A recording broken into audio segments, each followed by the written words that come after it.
Professor Pallas with a lecture on carbohydrates and their relationship to the disease diabetes.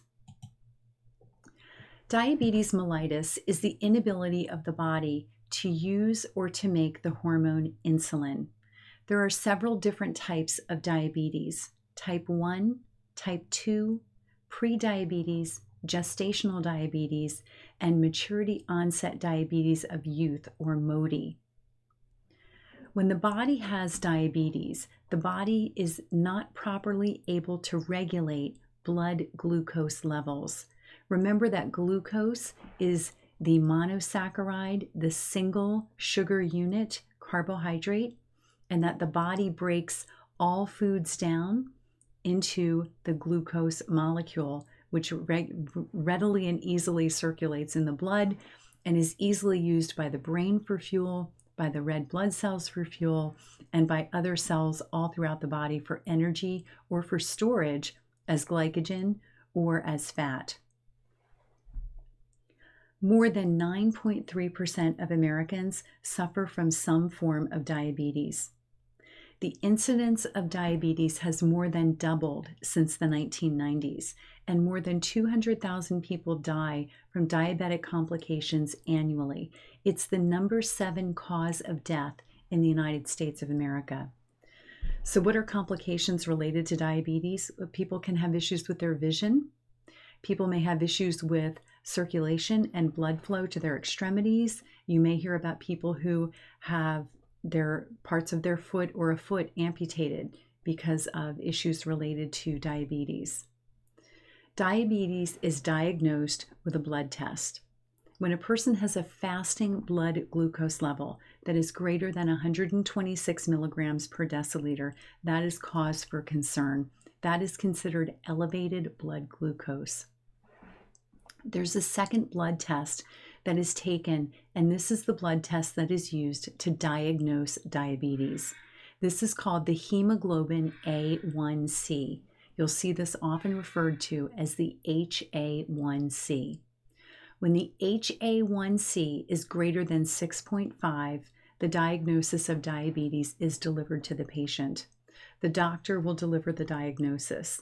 So if you do go on to become a registered dietitian and you're working with clients, the doctor will deliver the diagnosis of diabetes, and then you'll work with that patient to help them learn how to manage the condition with diet and lifestyle.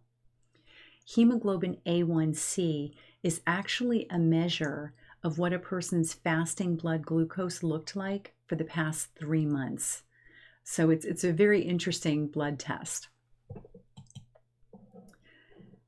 Type 1 diabetes is an autoimmune disease. This is typically identified and diagnosed during early childhood.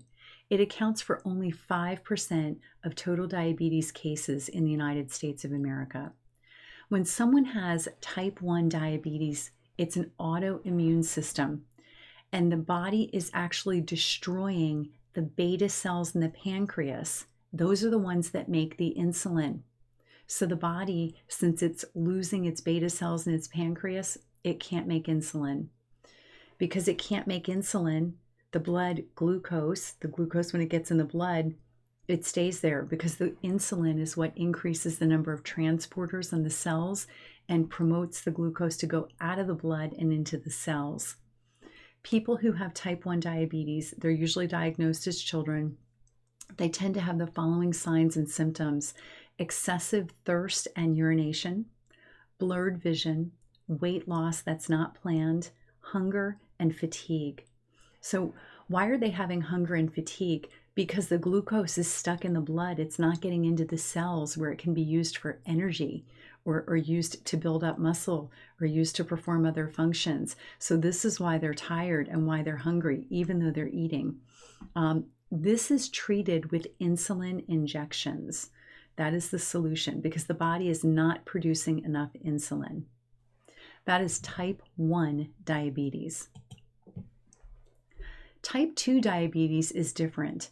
In type 2 diabetes, the pancreas is producing insulin, but the body is becoming resistant to the insulin or is no longer able to produce enough insulin. When you're overweight or obese, your risk to develop type 2 diabetes increases. Type 2 diabetes accounts for 90 to 95% of the diabetes cases in the United States of America. So your body can still produce insulin. The beta cells in the pancreas are still there. It's not an autoimmune disease, but your pancreas is either not producing enough insulin or the insulin just isn't working as well as it used to. And as a result, the glucose stays trapped in the blood, elevating the level of glucose in the blood. It never gets into the cells, so it can never be used for energy or other things. Eventually, over time, people with type 2 diabetes, the beta cells in the pancreas, the ones that can work, become exhausted. They're overworked, and they may fail. And a person with type 2 diabetes may eventually need insulin injections. So they don't always need them right away. The signs and symptoms of type 2 diabetes vary: fatigue, blurred vision, increased thirst, increased urination, and sometimes no symptoms at all. It's diagnosed with a blood test, as we talked about earlier. It's diagnosed with the HA1C blood test.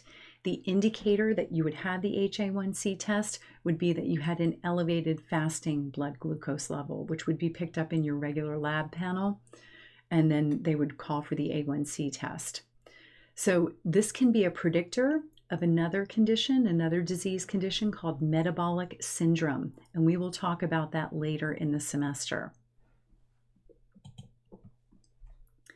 If you have type 2 diabetes, there are several different treatments that may be prescribed for you, and you may be prescribed one of these treatments or a combination of them.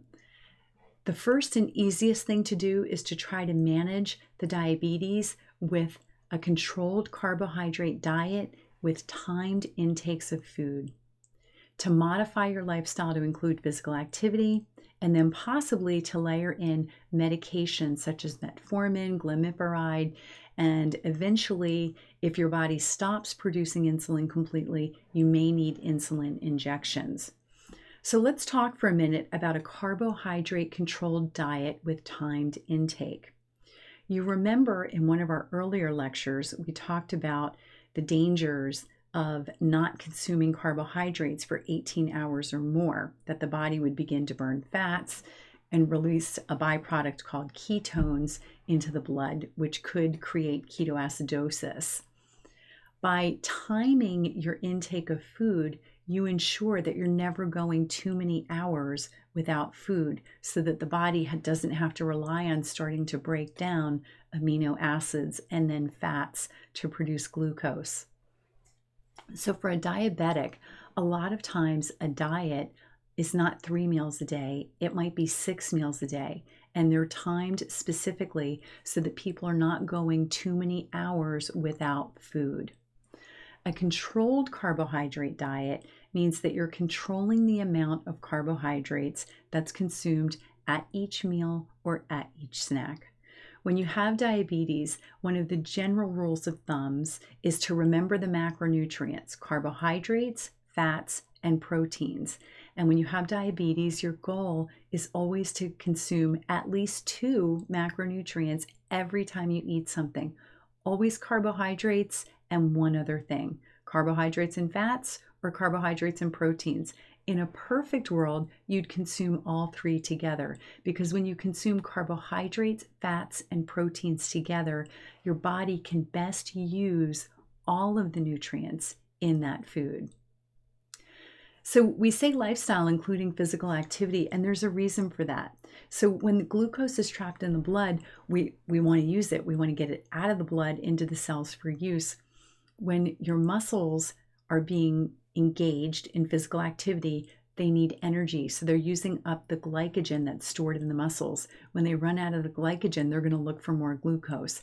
So exercising is a great way to promote getting the glucose out of the blood into the cells and then transport it around the body, where it can be used for energy or for other building blocks, things for other functions that it performs. But your first goal with diabetes mellitus is to try to treat it with diet and lifestyle. You'll then layer in medications as needed. Prediabetes is a condition where a person is suffering from impaired glucose tolerance, but they don't yet have diabetes. This is an important condition that we're recognizing in the American population today. We are learning that people who have consistently high blood glucose levels, but not high enough yet for a diagnosis of diabetes, are in a unique state. They're at a point in time where if we can help them learn through diet and lifestyle to manage their blood glucose levels, we can prevent them from escalating on to full-blown type 2 diabetes.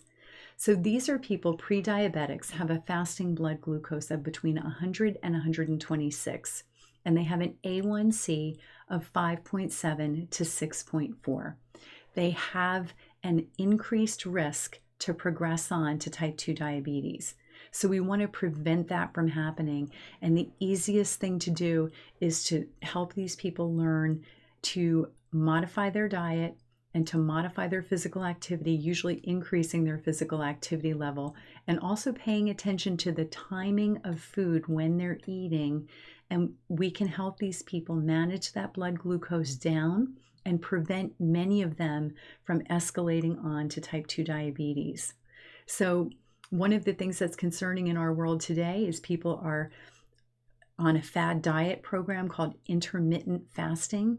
This could be very dangerous for somebody who is pre-diabetic because they may be going too long without food. Remember that lecture where we saw the 24-hour day and you saw what 18 hours looked like without food? It was bolded out in the orange 3/4 of the circle. When the body's in that state, it's going to find other ways to make glucose. So that could be a dangerous lifestyle for someone who is pre-diabetic. Gestational diabetes is a form of diabetes that presents during pregnancy, and this may affect both the pregnancy, the pregnant mother, and the health of the fetus. We manage diabetes during pregnancy, with diet, with exercise, and possibly sometimes with medication. Typically, when a woman is suffering from gestational diabetes, we can make small modifications to the diet, to the food choices, making sure that she's always having carbohydrates plus one other thing at every meal. Carbohydrates plus protein, carbohydrates plus fat, or preferably all three, carbs, fat, and protein together. And we can also adjust the timing of the mother's meals, and often that alone will help manage the gestational diabetes. This condition typically resolves after the baby is delivered, but it does increase the mother's risk to develop type 2 diabetes later in life. Finally, the last form of diabetes that we'll discuss in this class is maturity onset diabetes of the young, and this is referred to as MODY. This form of diabetes is not type 1 diabetes, and it's not type 2 diabetes, and it presents in adolescence or early adulthood. It's when the body has a limited ability to produce insulin. Those beta cells in the pancreas are still there. They're not being destroyed like an autoimmune disease, but they're only producing a limited amount of insulin.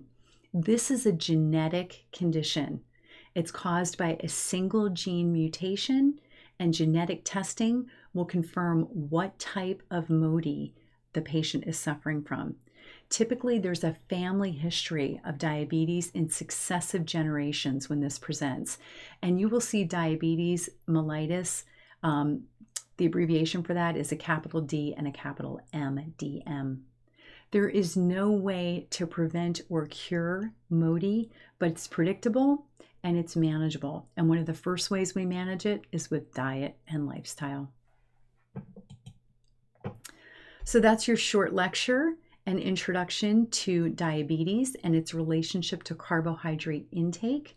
Thank you so much for your time today.